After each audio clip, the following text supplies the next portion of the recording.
Hello, hi mga nay! Kumusta araw nyo? Marami ba sa inyo nakatanggap ng mga bulaklak at chocolates ngayong araw?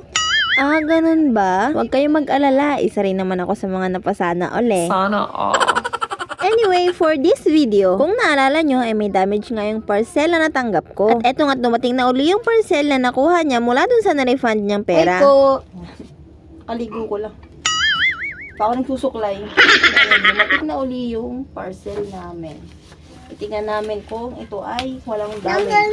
Gabi na dumating tong parcel na to. Tapos nung na-receive ko siya, meron ngang umaalog-alog sa loob. Nung una, akala ko yung plug lang. Todo dasal pa ako na sana okay na tong item na to kasi nga, ang tagal na tong hinihiling sa akin ng mga bata. Hindi ko nga agad napansin yung sira nito kahit na medyo malaki. Kasi nag-focus ako sa ilalim at sa likod kasi yung unang na-receive kong parcel doon nga banda yung sira. Ang unang nakapansin na may sira siya yung panganay ko dahil siya nga yung nakatingin sa akin at sa video. Medyo nadismaya nga ako at nahihiya na rin kay Mama J kasi nga pangalawang item na to tapos pares damage. Tapos ang siste pa mas malaki nga yung sira nitong huling dumating. Donut maker!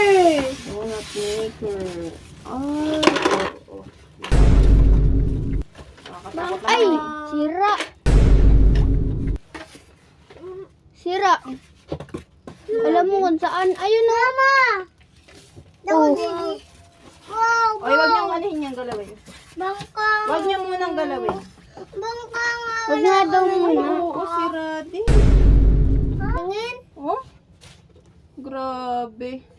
Grabe! Nabagsak din to. Bakit sira din? Ayun o, sira din o. OMG. Tapos ang dami na ano ni Mama. Sayang.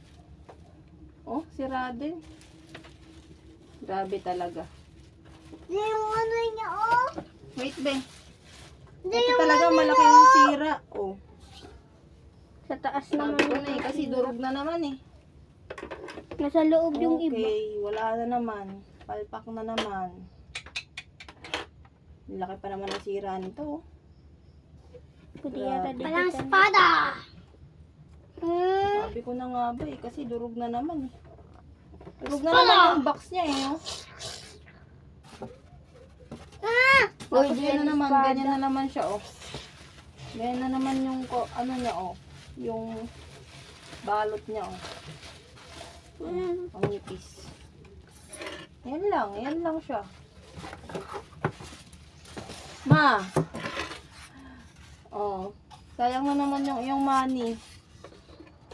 Anyway, same sila ng courier nung unang dumating. Buti na nga lang at kahit na may damage tong item, nakakuha pa nga rin ng refund si Mama J. Yun lang po. Thank you for watching.